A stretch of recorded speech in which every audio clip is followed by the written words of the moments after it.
스가랴 6장 1절부터 15절까지 말씀입니다. 내가 또 눈을 들어본즉 내 병거가 두 산 사이에서 나오는데 그 산은 구리산이더라.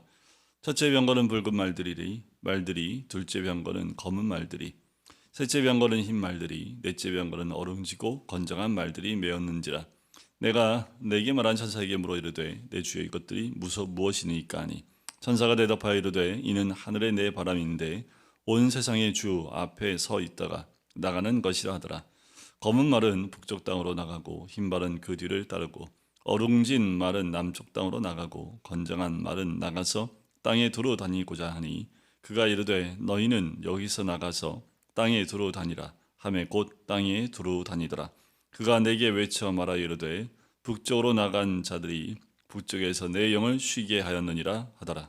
여호와의 말씀이 내게 임하여 이르시되 사로잡힌 자 가운데 바벨론에서부터 돌아온 헬데와 도비야와 여다야가 스바냐의 아들 요시야의 집에 들어갔나니, 너는 이날에 그의 집에 들어가서 그들에게서 받되 은과 금을보다 면류관을 만들어 여호사닥의 아들 대제사장 여호수아의 머리에 씌우고 말하여 이르기를 만군의 여호와께서 이같이 말씀하시되 보라, 싹이라 이름하는 사람이 자기 곳에서 돋아나서 여호와의 전을 건축하리라.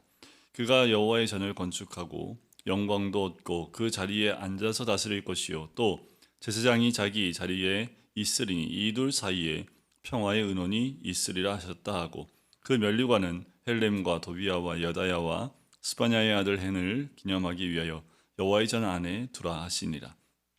먼데 사람들이 와서 여호와의 전을 건축하리니 만군의 여호와께서 나를 너희에게 보내신 줄을 너희가 알리라. 너희가 만일 너희의 하나님 여호와의 말씀을 들을진대 이같이 되리라. 아멘.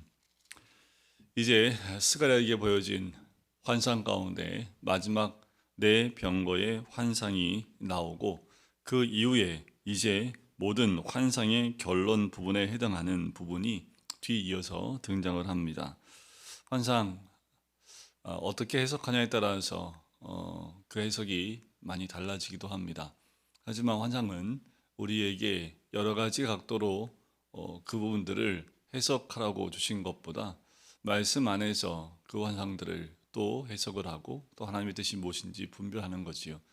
스가랴에게 주신 이 말씀들은 마지막 때의 환상이기도 하고 당시에 여호와의 전을 또 성전을 건축하는 포로에서 돌아온 이스라엘 백성에게 주어진 환상이기도 합니다.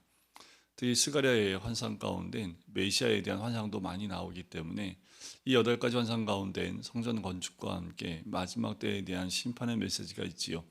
이 8번째 환상은 그 심판의 메시지가 강하게 드러납니다. 병거라 함은 당시에 이 말씀이 쓰여질 당시에 나라들이 소유했던 가장 강력한 무기입니다. 이 병거가 얼마나 많으냐에 따라서 전쟁에서 승리를 좌우할 만큼 그렇게 강력한 것이 병거라는 그 전쟁의 도구였습니다. 그러다 보니까 지금 나오는 이 병거의 의미는 마지막 때 하나님의 심판의 강력함에 대한 부분들을 보여주고 있는 거지요. 자, 눈을 들어 보니까 내 병거가 두 산 사이에서 나옵니다. 그래서 두 산은 특별히 한국말에 나오지 않지만 원어에 보면 정관사가 붙어 있습니다. 그러니까 그 두 산이지요. 그 두 산이라는 것은 시온산과 감람산을 가리킨다라고 보통 봅니다. 그 사이라는 얘기는 여호사밧 골짜기를 의미하지요. 이 여호사밧의 골짜기는 판결의 골짜기라고 할 수 있습니다. 그러니까 두 산 사이라고 한 얘기는 그 판결의 골짜기에서 나오는데 그 산은 구리산이다라고 얘기해요. 이 구리산이라는 것은 견고함과 영원함을 상징하는 그 산을 의미합니다. 그러니까 이제 하나님의 심판이 이제 판결의 골짜기에서 나와서 견고하게 이루어질 것을 1절에서 보여주고 있습니다. 그 병거를 보니까 첫째 병거는 붉은 말들이지요. 이 붉은 말들을 의미하는 것은 전쟁과 피 흘림을 상징을 하고 있습니다. 요한계시록에도 보면 이 말의 색깔들이 등장하는 것을 요한계시록 6장에도 볼 수 있지요. 검은 말들은 슬픔과 죽음을 상징하고 있습니다. 또 흰 말들이라는 것은 승리와 기쁨을 상징하지요.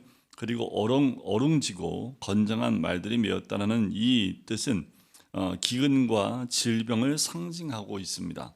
자, 이 네 병거를 끌고 있는 말들, 자, 내가 내게 말한 천사에게 묻습니다. 내 주에 이것들이 무엇이니까? 라는 거지요. 자, 이 환상을 보면서 이해할 수 없는 거지요. 그래서 이것이 무엇이니까? 라고 내게 말하는 천사에게 스가랴가 묻고 있습니다. 우리가 말씀을 대할 때에도 주께 향하는 기도의 내용도 이와 같아야겠지요. 주여 이것이 무엇이니까? 라는 거지요. 스가랴의 질문에 천사가 대답을 합니다. 하늘의 내 바람이다 라는 거지요. 내 바람이라는 것은 온 세상에서 하나님의 심판을 집행할 천사들을 이렇게 표현을 합니다. 자, 온 세상의 주 앞에 서 있다가 나가는 것이라 이제 하나님의 심판이 이루어짐을 이야기합니다. 검은 말은 북쪽 땅으로 나가요. 흰 말이 그 뒤를 따릅니다. 이 북쪽 땅이라는 것은 어디를 기준으로 북쪽 땅이냐면 이스라엘 그 땅을 중심으로 북쪽을 의미합니다. 그것은 바벨론을 의미합니다. 바벨론은 특별히 하나님의 백성들의 원수를 상징하는 것이 이 바벨론이지요. 그 바벨을 향하여 나가요. 자, 그 뒤를 따라서 그 뒤를 따르고라는 흰말이 그 뒤를 따른다라는 것은 하나님의 백성들이 완전한 승리와 기쁨을 누리게 될 그 사실을 의미합니다. 그러니까 이 검은 말이 나가면서 어떻게 해요? 슬픔과 죽음의 심판이 임하게 되지만 흰말과 함께 가면서 하나님을 믿고 있는 하나님의 사람들에게는 기쁨과 또 승리의 그 소식을 전파하게 되는 거지요. 자, 남쪽은 또 뭘까요? 이스라엘 백성들을 중심으로 남쪽은 애굽을 의미하겠지요. 이 애굽은 전통적으로 세상과 죄악의 땅을 의미합니다. 자, 그러면서 그 땅이 두루 다니더라라고 얘기를 하지요.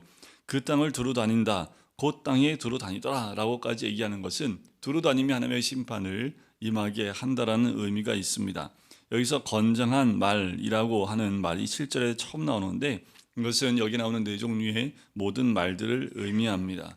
북쪽과 남쪽만 국한되어 있는 심판이 아니라 이 건장한 말들이 땅에 두루 다니며 하나님의 심판을 온전히 이룰 것을 이야기합니다.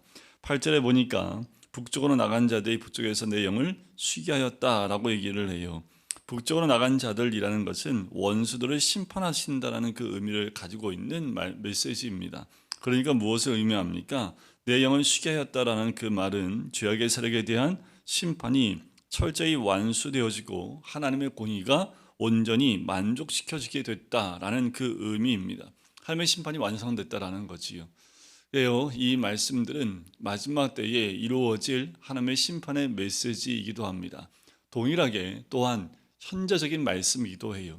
주님은 끝없이 죄악에 가득한 땅들을 심판하시고 또 천사들이 나와서 죄악 가운데 있는 땅들에 대해서 하나님의 심판을 선포하게 되어지고 더 나아가서 그 죄악들을 깨끗하게 하나님의 심판으로 제거한다는 의미까지 있는 거지요.